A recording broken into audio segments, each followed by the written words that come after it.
And that's another thing that we did just from a brand perspective is, like this year wedding will be 40% of my business. Could probably be more if we weren't so big, but I don't know that we'll ever go back to that time period where you wear suits every day. But from a business perspective, a suit will always be the core of a men's closet. And again, whether it's 1, 10, or 100, you're going to have one. And yeah, we're going to be right there for you.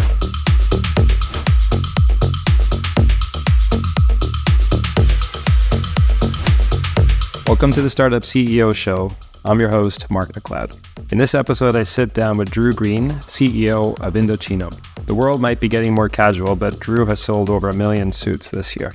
He's celebrating his 10th anniversary with the company tomorrow, and he's helped grow it to over 140 locations and over 1,000 staff, and really a global business in 52 countries. In this episode, we talk about the key milestones and journeys along the way, the strategic partnerships that unlocked growth for him, what he refers to as game ball culture, the importance of gratitude, and so much more. I really love this conversation, and I hope you do too. Drew, welcome to the Startup CEO Show. It's a true pleasure to have you here. How are you doing today? I'm doing great, Mark. It's good to see you. Good to see you. I got to tell you, so when I knew I was interviewing the CEO of a men's high-end fashion brand, I was like, should I put on a suit today? And I was like, I'm in my house by myself. That's a bit ridiculous. So I didn't. But I'll tell you for what it's worth that I wish the world hasn't gone so casual. If you set aside kind of like the drunkenness and the misogyny of Mad Men, if you ever watched that show, boy, were they ever stylish. Like I just loved wearing suits. And when I was an investment banker, every time I closed a deal, I got a suit made. And so now I have this closet full of beautiful suits that just gather dust. Yeah, you know what? It's that's one of my favorite shows, Mad Men. Incredibly stylish, and look, you'd be surprised on how many people are still dressing up. We sold and produced over 1 million units this year. Come on, really? We just keep going. I think the suit is the sort of core of your wardrobe, right? You need at least one, but hopefully 10. I love suits. It's impossible to not feel confident wearing a suit. And it's just like instantly put together. You always look great. I just love it. Yeah, no, that's a great point. So we were chatting right before we went on air. So tomorrow's actually your 10th anniversary at Indochino. So this is like a perfect time to kind of maybe take a step back, and maybe I'll just open up so 10 years in, would love just your thoughts on kind of, you've got, these may be old stats, but what I saw, you've got over 140 retail locations, you got over 1,000 staff, another 3,000 that are kind of more behind the scenes, manufacturing custom suits for everyone. Like, walk us through those last 10 years, the highs, the lows, kind of key milestones, big decisions. Just what were the big inflection points from your standpoint? I love those words, inflection point. Because every business has, one or hopefully many. And, look, this has been a really special journey. I've been a CEO now for, over 15 years now and counting. And, the last 10 years has been really, really special. I think with this company in particular, it was a small online only brand, right? When we essentially restarted the business, my partners and I, and we had a vision, we had a big goal, and the vision was to inspire a generation of men to create their own style, right? And the how wasn't entirely clear when we started, but what I knew, Mark, is that sort of the path that retail was going at the time was very transactional, right? You and I are of a vintage where we were around when e-commerce started, and it's still not the majority of transactions, as but it became very transactional. And so what we saw 10 years ago in this company was, a business that had taken an industry that was, a couple 100 years old, 300 years old, in bespoke custom apparel, had brought it online. But really to create, a brand that could last hundreds of years, we really needed to connect with the consumer in a different way. And we really needed to focus on experience. And so, we've gone down this journey of, an omni-channel, way overused words, but omni-channel, strategy, where we have an incredible collection of tier one flagship showrooms, now 61. We've got incredible mini showrooms inside of Nordstrom, 33, soon to be 41. We're launching another 8 with them in early 2025. And then we just launched, it's good timing with this show, but we just launched 50 locations with Kohl's, the green label of all things. So it is a big deal. It's a big deal on a few different levels. Number one, we always aspire to, to partner with, the best companies that we can partner with. And I have a lot of admiration for Kohl's. Their team there is incredible. But it really opens us up to a new market, right? A market that might not necessarily be able to afford, the made to measure version of what we do. And so I'm excited about it. We'll see if we can get to all 1,200 stores here in the next couple of years. But yeah, you talked about inflection points. We really had our first inflection point right off the bat, because this company was a very small company,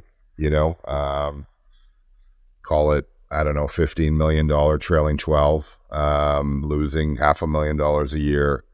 That is unsustainable. As a former CFO, you would have been like, what are we doing? But we knew that, if we properly capitalized the company, we brought in strategic partners to really enhance both the main parts of any business, supply and demand. We could create something really special. And so, that first inflection point was really, manifest is a word that runs around my house quite a bit. And it's just kind of an interesting story. But even before we closed the deal and again, sort of reset the company, I told one of my partners in Seattle, I said, hey, we're going to go out and raise 30 million. I literally said that to him. I said, we're going to go out and raise 30 million. I don't know from who. And it's not going to be you because you're a venture firm and you could write that check, but it's not going to be you. We need somebody that can actually, provide other value in the business mechanically and operationally. And, 6 months later, we closed a $30 million,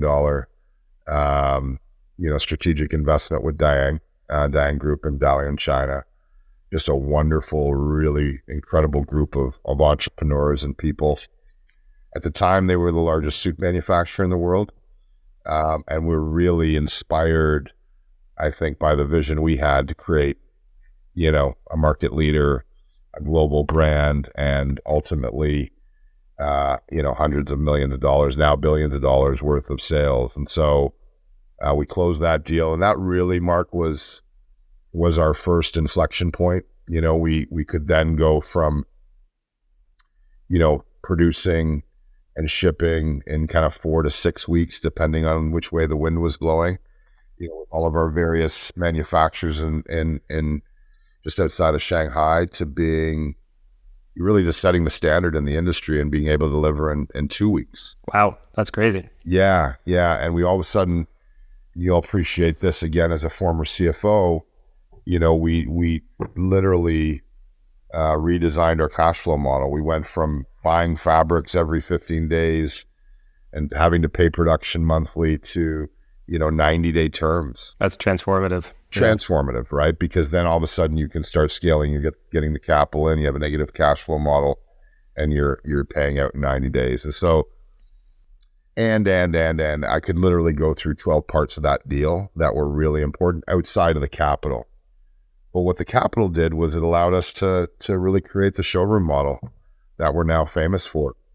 And, we went high street to start, Toronto, Boston, New York, San Francisco, really the premier shopping destinations, the Sohos, the Newbury Streets, the Beverly Hills.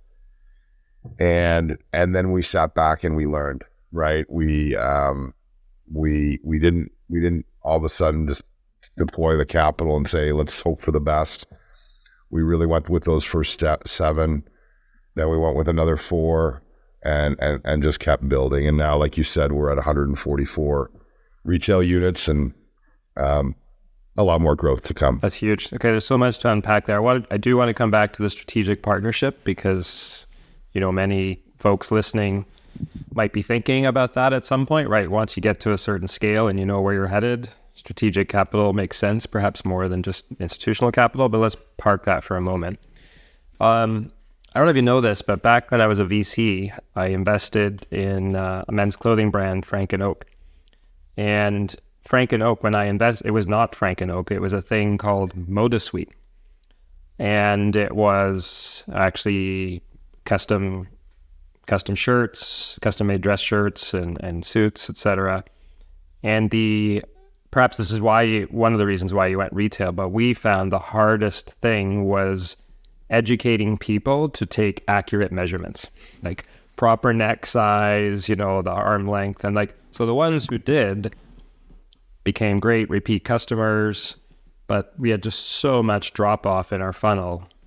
And omnichannel wasn't a thing then. Was that one of the inspirations for you going the omnichannel, was just to be able to kind of get accurate measurements, you have that just more complete experience, not rely on people to figure it out? Yeah, I mean, my background, I've always had an affinity for fashion. You and your brother. Yeah, me and my brother. He's big into vintage fashion. Him a little more so. I think he's become a model. But I'm a tech entrepreneur, tech executive, and that's my background.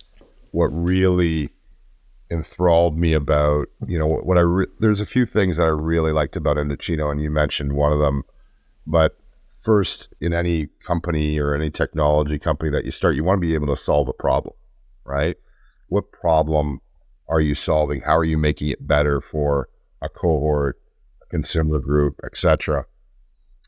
And here was this company, super small, losing money. They were solving a big problem, right? Like fit in the apparel industry is a massive problem. And when I say massive, I'm not exaggerating. I mean, you see return rates at 10, 15, 20, 25%. And as you know, that kills a P&L. And so I really like the fact that we could take a problem-solving approach in building this company and how we marketed the brand and how we competed against our competitors. And you nailed it, right? Like we provide, fit is our why. It's our Northern Star. And, we get fit right 80% of the time out of the box. And then we've got tailors across the network to alter, those smaller requests for an even better fit. And so, yeah, you kind of nailed it, right? Like being able to solve a problem is super important in any business, I think. And direct to consumer apparel is it's a tough vertical, right? Frank and Oak, I know those guys well. Have a lot of admiration for what they built, but it was tough. Super, yeah, far from a straight line. And ultimately, it's still going, but for the initial founders and backers, not the outcome that they hoped for. That's for sure. Yeah.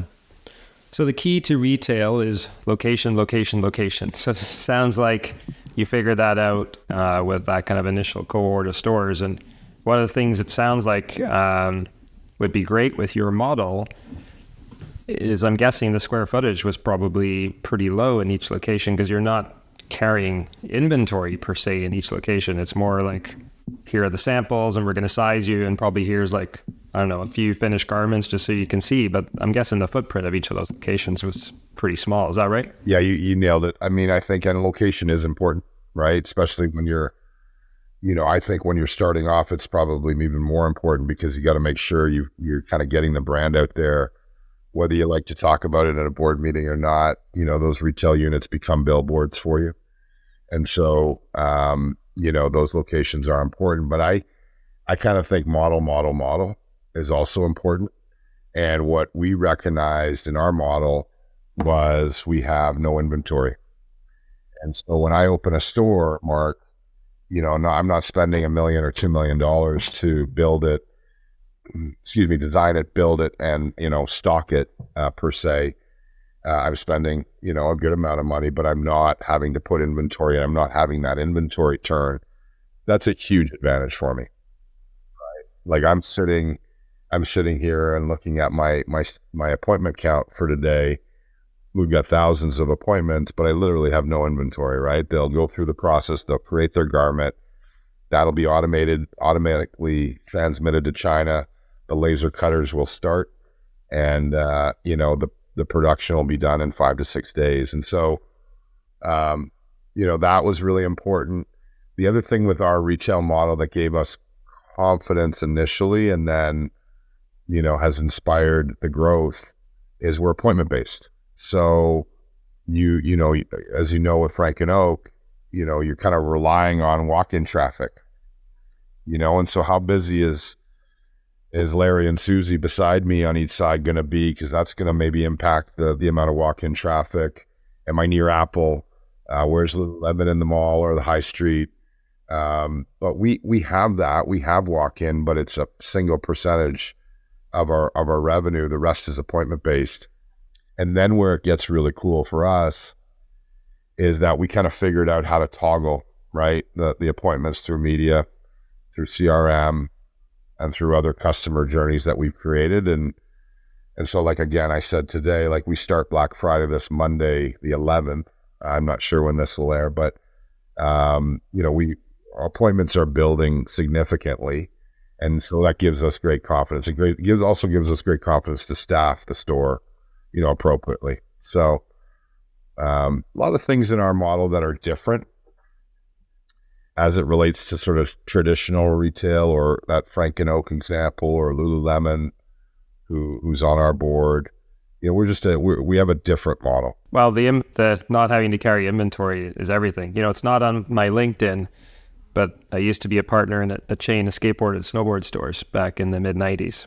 And we went out of business because every time there was a big snowstorm, we'd go riding the mountain instead of working. But we had a lot of fun. But we had 6 locations. But yeah, inventory killed us. The stores were profitable, but the cash flow, and then, with the hard goods especially, you had to commit in advance of the season. You had to commit so much of your inventory spend in advance. It was just like a giant leap of faith. So tough, really tough model. Really, really tough. And that's where, I think for founders, for CEOs, the sort of automatic, you're pulled towards building your team, and you're pulled towards, okay, how am I going to market my brand? How am I going to acquire customers? How am I going to, build the front end of a business? But for me, it's always the back end, right?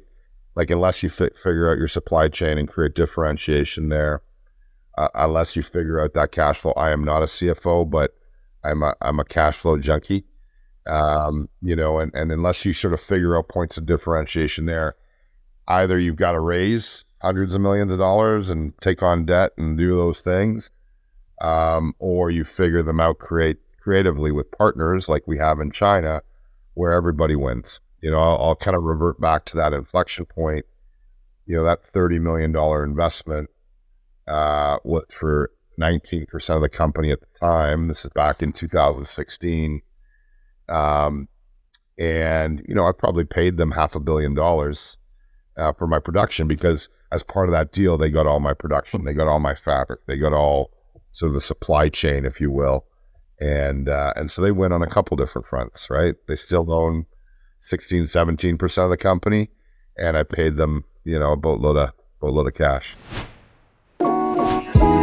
This episode is brought to you by Fellow. Tell me if this sounds familiar. You wake up, you take a look at your calendar, and you see it's filled with meetings, stand-ups, weekly check-ins, one-on-ones, town halls, and those are just your internal meetings.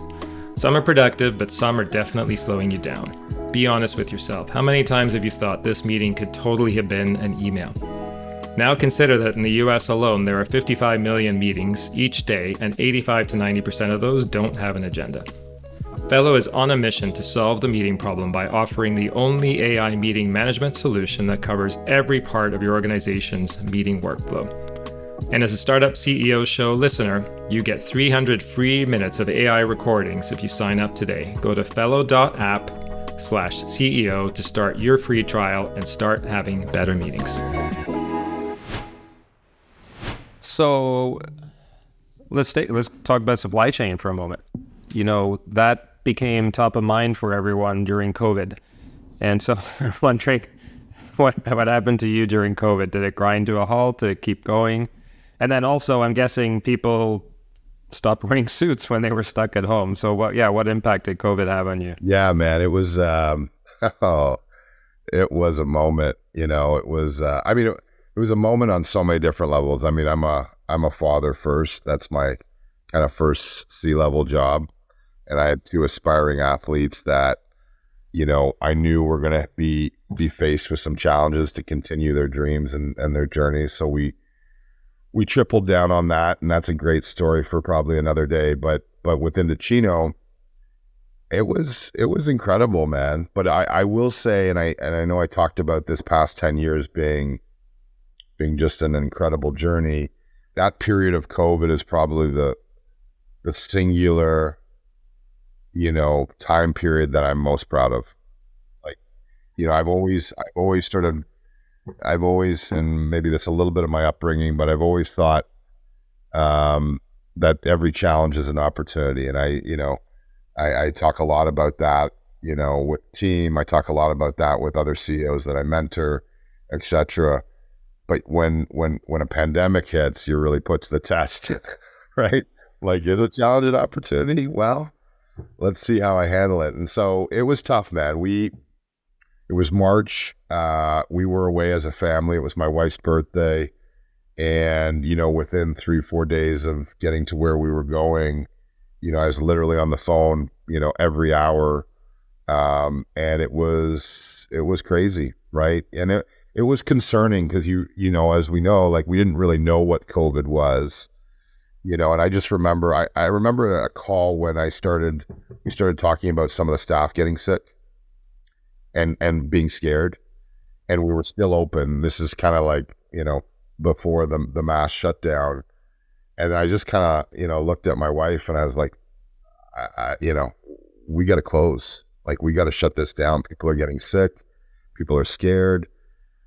A couple hours later, Starbucks announced they were closing their units, Lulu, Nike, etc. And so, by end of March, we basically, what we did, Mark, and you might appreciate this again as a CFO, but like, we cocooned the business. Well, that's what the board night sort of referenced. We said, oh my gosh, we're going to have this incredible year.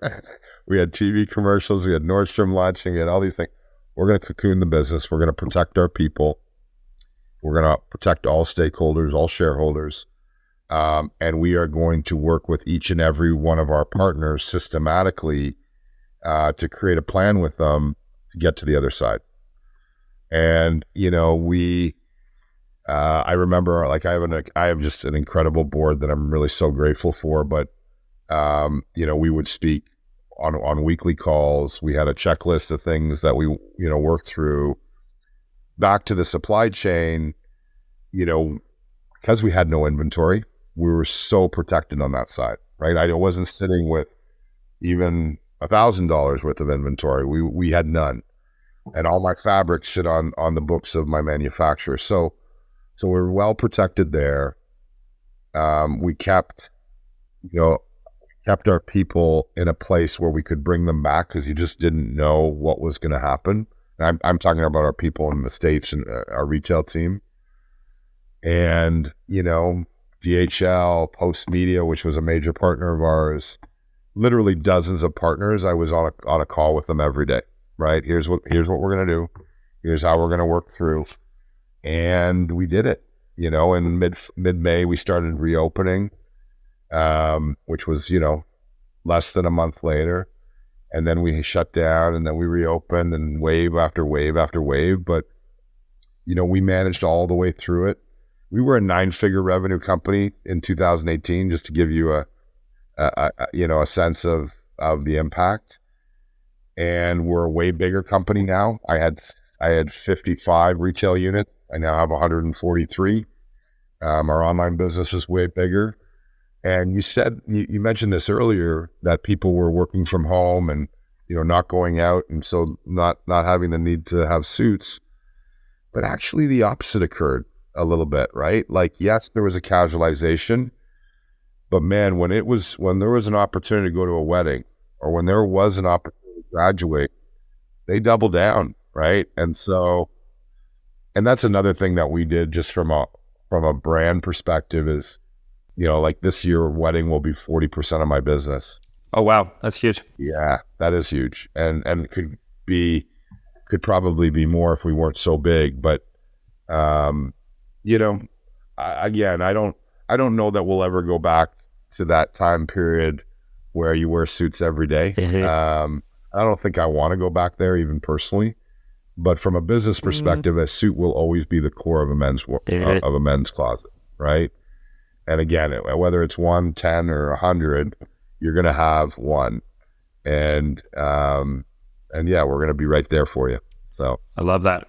So 40% weddings. Your store footprint is all Northern Hemisphere, so I'm guessing you have a very seasonal business. So the summer months must be pretty huge. Or I guess spring, perhaps leading up to summer, probably very huge. Yeah, that's a great call. Yeah, I mean, you think that. I mean, November is a big month. Good for the holidays. Yeah, but because we're, I've been in e-commerce forever. Because we're not instant delivery or same day delivery, I'm 2 weeks. Things start to slow sort of mid-December, and we switch over to gift cards quite a bit because you just don't have that instant gratification. But yeah, wedding season's a huge one for us. We saw a big surge this summer. We had one of our best quarters ever, in Q3, and both on the top and bottom. And so, yeah, that's the other thing, Mark. Like, I think the pandemic, it changed so much, right? And we'll talk about the socio and economic impacts, but where people live, there was a huge migrational shifts, right? People moving from California. I'm one of those people. I left Toronto. I'm now in the boonies. I'm like in a town called Caledon, like on 3 acres. I hate going into the city now. Well done. I love Caledon. Yeah, I mean, people were just moving and changing jobs and doing a whole bunch of different stuff. And so you got to adapt the business that way as well, right? Have you explored, I don't know if this is a trend you're jumping on, but my favorite store is Harry Rosen. And when I got my very first credit card back in my 20s, I instantly went and maxed it at Harry Rosen buying stuff that I had no business buying. Anyway, so I've been a long time customer. And they launched this line of custom made, not bespoke, and there's a difference, as you know, but it's like a hybrid suit. So it's a suit, but it's also like a track suit. So it's kind of more casual. It's kind of like a drawstring waist, it doesn't have like the padding on the shoulders. Have you gone into that trend at all, or you're sticking more to kind of true suiting? Yeah, I'm such a big fan of Harry Rosen as a brand, and the family for what they've created together, and totally understand you maxing out your card because they got so many good things. But yeah, we haven't gotten there. We just launched an athletic, what we call an athletic suit inside Kohl's, which is more of a mass market play than Harry Rosen would be after. I mean, we're in 50 stores in Kohl's to start. Hopefully that goes to 1,200.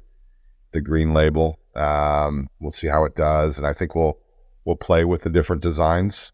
But again, going back to our business model, like, we're never out of season. We're never out of style. You want double breast, you want single breast, you want cufflinks, you don't want cufflinks. What type of collar do you want? It's all within the platform for you to create. We don't have drawstring pants. Great idea. But that's where we'll keep to our knitting, right? I think we'll introduce we just launched some knitwear in showroom, which I think is gonna, do well this holidays. But at the core of what we do, 80% of what I sell is suits, right? And so we've got outerwear, we got khakis, we got shirts. We do hundreds of thousands of shirts, but really the core of what I do is suits. And so, I don't think we'll get into what you described with Harry Rosen launching, but let's see how they do with it. I'll be rooting for them. I'm curious about your marketing mix, and I don't want you to talk about anything proprietary, but I come more from like the SaaS and pure e-commerce world where marketing's mostly transactional. Like, I'm mostly trying to drive a behavior. Come and sign up for a trial. Come and buy something and hopefully I get first purchase profitability. But I'm guessing with you, especially with suiting, and then because there's an element of trust in buying a suit, particularly for a wedding, right? So I'm wondering, is your marketing mix more skewed towards brand versus transactional? No, not yet. I mean, no, in terms of more brand. I think heading into 2020, we had aspirations to get into some TV. I've done millions of dollars worth of radio that I speak. It's my voice on the radio, but that's a little bit. You have a deep radio voice, so yeah, that works. I appreciate it. But we really were going to do. We were really going to transition into more, quote unquote, brand marketing in 2020. Pandemic hits, and we quadrupled down on transactional, media. And I would say that we're pretty diversified. Like, been in this industry a long time. You never want to be over reliant on one channel, i.e. Google or Facebook or both. Yeah, I mean, most venture-backed startups, a big chunk of what they raise goes to those big platforms, right? Yeah, and so we've stayed away from that, and so we're very, very diversified. But I would still say we're pretty transactional. Are you doing like local? Will you have specific marketing for San Francisco, specific for Boston, et cetera? Yeah, we'll do that. We have partner marketing, kind of coming out of our ears, right? Everything from Nordstrom to Kohl's, network now just launching, but the Yankees, the LA Rams, the Phoenix Suns, the Boston Red Sox, we partnered with dozens of hundreds. So this is like influencer marketing. You're getting like kind of known people. Yeah, and that's actually to your question of brand versus transaction. Like, those aren't $10 million deals, but those are pretty big deals, and I do think it's helped us get the brand out there and become an inspirational brand, right? Not unlike Warby Parker or some of the others that are in our subset, serving really the core millennial customer. We've done some pretty creative things, right? Yeah, you referenced Post Media. I seem to recall that was a pretty creative, basically non-cash investment, like of sizable, right? Like, maybe tell us about that. Yeah, so my philosophy in building any business is I've started 15 companies in my career, all of which that are still active and building. But my philosophy is simple, and you can apply it to any business. It's people, product, and partners. And if you can be relentless on those three, P's, and really, focus and build on them, you're gonna do great things. And so we've got this amazing team, we've got this amazing product now, and partnerships has been from day one how we've really accelerated this business. And so you think about sort of the trilogy of our capital raise journey. We went to China, we fixed our supply chain, attracted, an investor to take a stake in the business that now had a vested interest in the quality to which we delivered. Check. And then I thought, well, man, I can't spend, even $1 on brand marketing back then. What if I went to Post Media and proposed an in-kind investment? And so that was $40 million of in-kind media in exchange for equity. And that put us on the map, Mark. Like, we were this little Vancouver brand, and all of a sudden we were on the front page of, the National Post every week and, for years. And so that was I thought it was incredible for both. We got a lot of admiration and respect and love for Paul Godfrey and some of the other people there, Andrew, that helped put that deal together. And, I think it was good for both companies. Then I went to Japan and I said, okay, well, if I'm going to truly create a global brand, there's no better suit market than Japan, 10, 12 million suits a year on a population 3 times the size of Canada. And so Mitsui invested in us. And so those were our 3 sort of strategic investors alongside our private equity and alongside our venture shareholders. And so yeah, the media deal was a great thing for us. Super creative. You're not applying a standard playbook there when you're so. No, you're not, and you're needing to. You have to, right? You know this. I mean, you've built some incredible companies as well. I mean, if you just kind of go about it like everybody else is going about it, you're gonna have the same outcome that everybody else has. That's right. So, Yeah.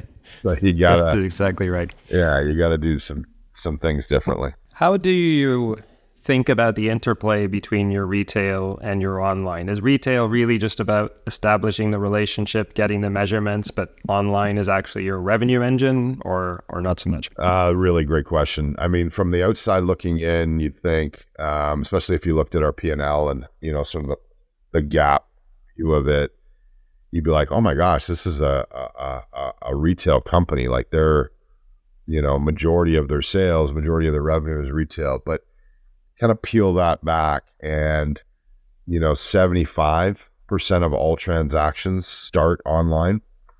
So what that is, Mark, is that's somebody saying, okay, you know what, and put it in B2B software terms.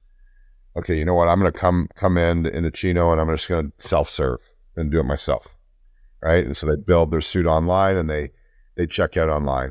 Then we have full serve, right, where you make an appointment online. So I'm going to come into King Street or I'm going to come into Yaletown, you know, this Saturday at 3:00. Boom, I've had a transaction there and I'm creating demand for my showroom. So again, 75% of our entire business is generated from our online business. And then I view e-commerce and retail as just one, right? And I want the customer to be able to interplay between the two. And so if you want to come in store and you want to get fitted and you want to feel the fabric and you want to, you know, pick your lining and your monogram and get all the way to the checkout, you know what? I'm going to check out online. That happens a lot. Or you build it online and then, you know what? I want to triple check my measurements. I'm going to go in the store. And so, you know, I'm telling you all that because we just sort of see the business as one, not two, right? And for me, it's just all about that customer journey and making sure that, again, it's not, and I don't mean this in any negative way, but it's just not like everyone else where you go into the store, maybe they help you, maybe they don't, maybe they have your size, maybe they don't, maybe it's in stock, maybe it's not. Okay, I've either had a good experience or I don't. We really want to just, you know, create a fan when we have that customer come in, or at least that's our goal. Is there any channel conflict? Like, do you have your reps in store that don't really want that sale concluded online? Is that a thing? You had asked about media prior and it's interplayed to this. Like, we have a very sophisticated attribution model. So we know for every dollar that we spend, we know what it creates in terms of not only in the moment revenue, but lifetime value, et cetera. And then for online, you know, we obviously we've got a very big retail team, right? And their job is to just create an incredible experience for each and every customer. And, you know, we want our showroom managers, what we call the leaders in each showroom, you know, we want them to act like owners, right? We want them to be entrepreneurs. We want them to be CEOs. And so we empower them a lot to look at their business, and sometimes orders from online are pulled back to their business because, you know, it originated with them. And so we do reconciliation every month. But at the end of the day, you know, it's one business, right? It's not two. So you brought up lifetime value, which obviously is a massively important concept. I think everyone gets that in the SaaS world, but I'm wondering if you think about, like, I don't know, share of closet. I've got one suit in this person's closet today. Like, what are their other, like, are you thinking about that life journey, like wedding, and now what's the next event that's going to get them to buy the next suit? Like, how do you think about that, if at all? Yeah, I mean, our lifetime value is significantly high. If I told you the life to date customer count that we have, beside the size of company that we are, you'd be really shocked. Right? Like we have a lot of customers that just come back and they're loyal to the brand. We're not just acquiring customers and then never see them again. The vast majority come back again and again. And so, I think we can do a better job, and we're exploring it now, especially in the last few years, of providing more different product categories, right? Like I was so insistent, the first 5, 6, 7 years that we needed to be number one in the world at something, right? Like I don't want to be good at everything. I want to be great at one thing, and then we'll do some other stuff. And we became the greatest, custom suit in terms of volume in the world. We serve 52 countries. We've got, like we talked about earlier, 150 stores and millions of customers. But we became amazing at the suit to the cost, I think, a bit of not launching other product categories, quick enough. But now we have outerwear. Now we have khakis. Now we have shirting. Now we have women's, which has been a really great,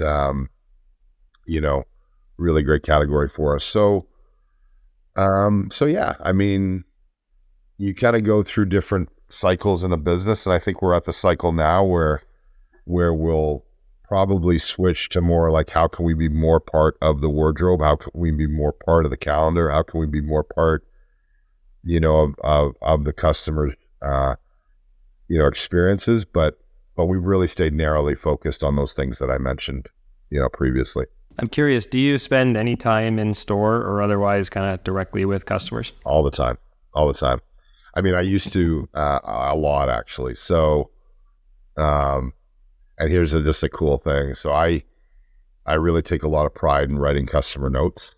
And I still write over 100 a week. There was a time when I'd write hundreds a week, not just, inbound where I get the, hey, Susie could have done a better job, or Larry, forgot to do this. And it's more of an apologetic, customer email. But if I get opportunities to outreach to people and thank them, I do that a lot. I'm big on gratitude. Yeah, I'm big on gratitude just in life in general. And I think as a CEO, there's a responsibility to be grateful to your team, your board, your shareholders, but most importantly, the customer. I love that. Let's go there for a second, because I have a daily gratitude practice. I started it in 2019. And every day when I wake up, I write down 3 things that I'm grateful for.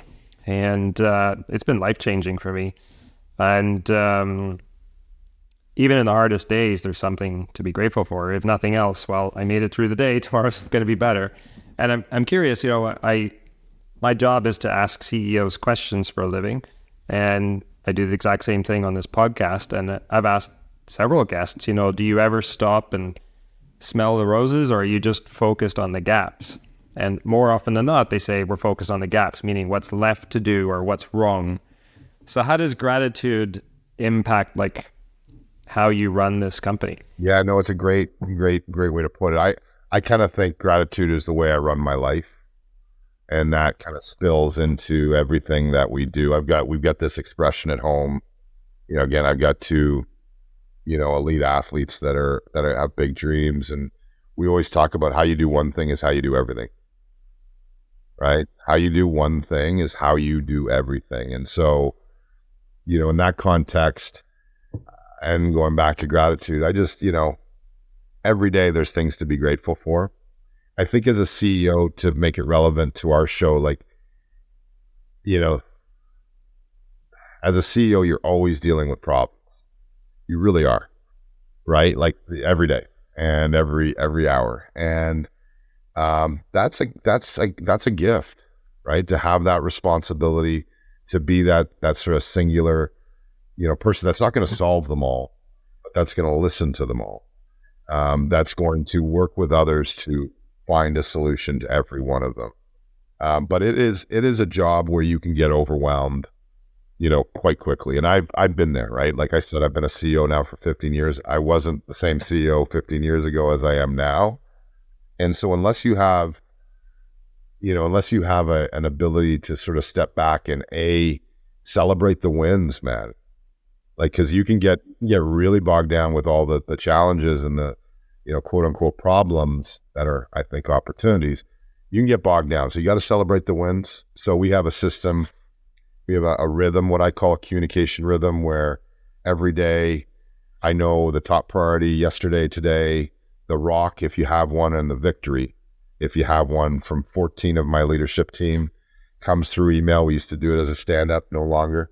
And that's a chance to, like, really show where you're focused on, but also to share problems so we can all help you and also celebrate the victories.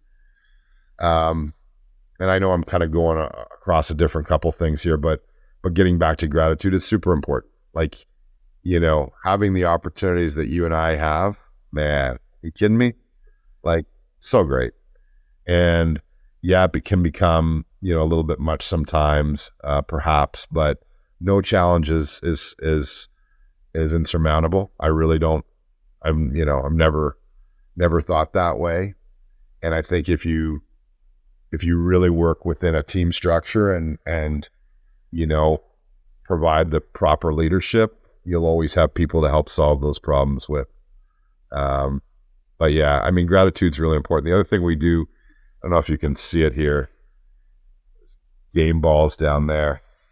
Those are retired game balls. But again, going back to gratitude, we used to do game ball stand-ups every Friday, where one person in the company would thank somebody that did something great with them that week. And I always believed peer-to-peer recognition was really important, but it is gratitude, right? And then you sign the ball, and now it's retired. Different years are retired in my office. When I was doing some research to prep for the show, you had a reference to game ball corporate culture. Is that what this is? Yeah, that's right. And really, again, it's great to get together as a team once a week for sure, but I just love to see peer-to-peer recognition. Because again, to your point, like, things go so fast, especially when you're growing, at the rates that we've been growing, and you kind of miss the wins, or you miss saying thank you, right? So let's not miss the wins. Let's take time to say thank you. And so you kind of need to have a system, especially when things are going so fast. That's super, super important. Yep. I love it. I really love your mindset, honestly. It can be first of all, like, the number one reason why CEOs sell their business or leave their business is because they're burnt out. And when I ask CEOs about what they've done to not burn out, like, I had Toby from Shopify on the show in September. He's 20 years in. It's a large company. How have you not burnt out? And he says, because winning trumps burnout. When you actually feel that you're winning, it creates energy. And he said it with all humility. It's not like, oh, we've won. He's not done, but he has felt and recognized those wins along the way, right? And then also, just like, if you think you can do something, you're probably right. If you think you can't, it's sort of, either mindset is self-fulfilling, right? So why not have the positive mindset? I actually connect the dots there, and you're just out of the box thinking, like, I can build a national brand even though I have no money. I'm just going to go and do it by doing this creative deal with Post Media, right? Like, I actually connect the dots. It feels like you're just wiring yourself for possibility. That's really well put. Yeah, mindset's so important. I really like what Toby said there about, what burnout is. I don't think you get stressed out or burnt out or overwhelmed by the amount of work you do. I think you get all those things if you don't work smart. And, one thing I joke around with my wife is that, like, every day I take a vacation and every day I work, right? And that's true. Like, I'll be in here, I come in every Saturday, I come in every Sunday at 5:30 a.m. I work for 3-4 hours, and then, she's up with the dog, and it used to be about training my boys and taking them to practice and all that, but life's changed a bit. But if you can keep a routine where you take a little bit of a break every day, and maybe your break's working out, maybe your break's taking your wife to dinner, maybe your break is reading a book, whatever your break is, taking a walk, whatever it is, man, like, take a vacation every day, even if it's half hour. And so that's been a key. When I look back on the last 25 years, I don't go away and shut off my email for a week. I've never done that.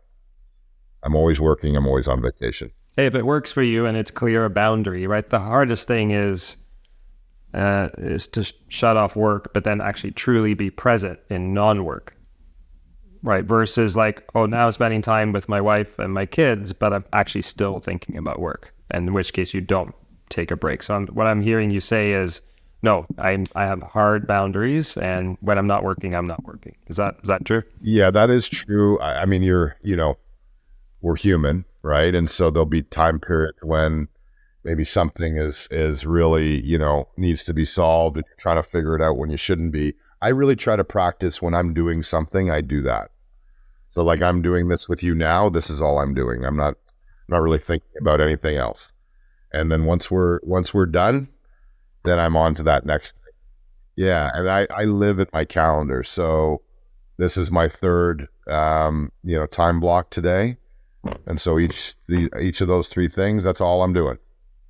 And I'm going until 1:00, and then I've got some time with my wife planned. And I'm going to try to just do that.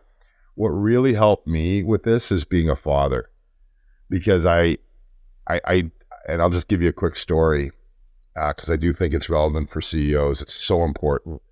The greatest gift I've ever had was being a father, right? It is being a father. And I think my first few years, when the boys, Liam and Aiden, were babies and adolescents, I was just so focused on work. And then I kind of realized that's not going to work, man. Like I've got to, those are my greatest startups. those are my guys. And so when I look back on the last 10 years, again, going back to time blocking, going back to every day is work, every day is a vacation, I've watched my sons play 500 times. I've been to every game. I've taken them to 2,000 practices. I've trained them thousands of times, including at 5 a.m. in the morning. And so, you can have all the success you think you want or need in work, but the greatest thing I'll look back on is my success as a father, so far. That brings up something I wanted to ask about, right? You mentioned, you started 15 companies. They're all still around. I LinkedIn stalked you, and there's a long list of things, both of which have a start date and say present, like you're still involved. So how do you manage all of that? And of course, you have a large company in Indochino, which is your primary thing, and it could easily suck up all of you, including the time for family, right? Like there's so many CEOs who give everything to work, find something from the 0% that they have left for their kids, kind of out of obligation, and have literally nothing left for their spouse, and then wonder why, like, they're unhappy, divorced, like, but you've got all these things going on. So yeah, what's the secret? Yeah, I don't know if there's a secret. It's more of this, I just have great curiosity. And ambition, sure, passion, sure, but a great curiosity and a great desire to, impact a lot of people's lives in the most positive way possible. If I look back on my career, I've been back in Canada now for 14 years. And I came back really with, three goals. One, I wanted to raise my sons Canadian, sort of check, that they're now down in Florida, playing ball. I wanted to build companies here. I love this country. Like I just love Canada, and, building companies here is a privilege, and, I hope to continue to do it. And then the third thing I wanted to do was, really help, right? Invest capital, mentor, show people what I didn't do right and show people what I've done right. And really help for that next generation be successful. And I think all three, of those goals have been checked, and they're ongoing. It seems like a lot, but again, everything is time blocked. I start at 5. A lot of those opportunities, maybe had a time commitment at the beginning. Let's take one, like Pineapple Financial, which we started, 7 years ago. Man, was that an intense, first couple of years, really helping them raise the capital and, get the company to where it was stable. Now it's once a quarter. Now it's once a week, half-hour call. It's not nearly as involved, and And here's a really important thing is, and for me at least, is that everything flows together, right? It helps being on boards and advising and helping entrepreneurs and investing in entrepreneurs, helps me be a better CEO. It really does. I learn, and I'm a big believer in continuous learning and constant learning. I'm learning every day, right? As well as hopefully providing valuable mentorship. I'm taking back and I'm learning again what trends there are, what to do, what not to do. But yeah, I mean, this is how we've set our life up. We have 4 things. We have the family, which is number one always, and always gets number one priority in terms of time. We have Indochino, which is obviously, something we're very proud of and does take quite a bit of time. We have a real estate business that we started, my wife and I, 25 years ago, that we built from scratch. And then we've got, a portfolio of over 100 companies that we've invested in. And some of them we started and some of them we continue to be on the board. So those are our 4 lanes. Those lanes don't cross over. We try to keep them separate. And again, it's all about time management. I love it. Does that, just that kind of breadth of responsibility, and then also the discipline of family first, no matter what, does that raise your altitude? Does that sort of force you, I have to kind of work on the business, I have to delegate, I have to solve for leverage, or are you still going into the details? No, that's a great point. So that's a really good point, Mark. So early on as a CEO, it was really hard for me to delegate, right? And just because of how hard I run, how hot I burn, I always felt like I had to be in it, right? I got to be right beside you. We got to be doing it together. Let me do it. I'll do it for you. And that doesn't work. That doesn't scale, right? And in fact, it can be to your or others' detriment. And so, look, we've got an incredible team here. Back to that rhythm of communication, there's a rhythm to our meetings. There's a rhythm to how we communicate. There's a rhythm to our board communication. There's a rhythm to our shareholder communication. It's consistent and constant. It has been for 10 years. I can give you dozens of examples, but yeah, I mean, I'm not a CFO, so I don't try to be one. I'm not a VP of retail. I got tons of ideas, but I don't try to be one. And so, just again, back to the 3 Ps, this team with me now has been with me for a long time. We just brought in a new executive, which I'm super excited about, but my job is to empower them. My job is to make them superstars. And if I do that job, then the business will be successful. This is amazing. Maybe final question, Drew, and I'll let you get back to your very large list of responsibilities. So your 10th anniversary is tomorrow. The company's been around longer and had backing longer. And I'm just wondering, one of the big criticisms of venture and your investor base is diversified, obviously, is like they want to get in order to get out. Like, how do you think about exit strategy? Do you just replace these guys with more private capital and keep going? Do you want to put on one of your Indochino suits and ring the bell and go public? Like, how do you think about that? Yeah, I mean, we have a duty as executives, as a CEO, I have a duty to return shareholder capital for sure at some point, I think.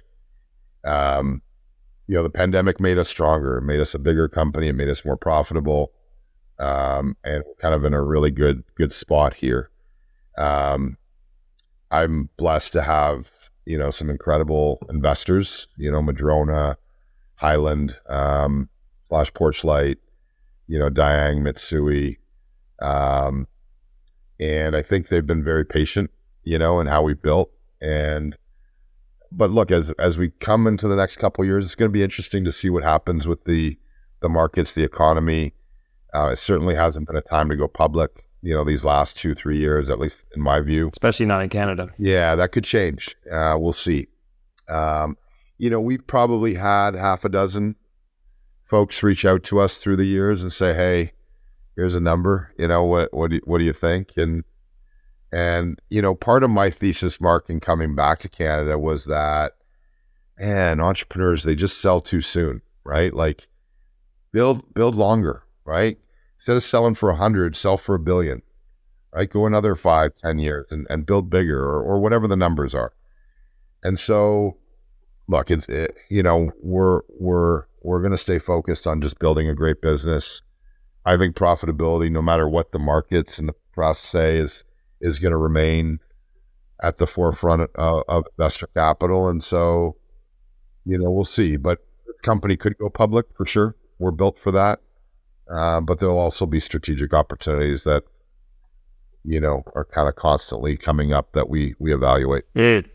Amazing. Well, I'm cheering you on from the sidelines. I don't think I quite appreciated the power of not holding inventory until you walked me through it. That's so key to your financials. Yeah, it really is. It really is. That, cash flow in any business, as you know, is the lifeblood, right? Drew, thank you so much. Really, really enjoyed our time together. I really did too. Thanks, Mark.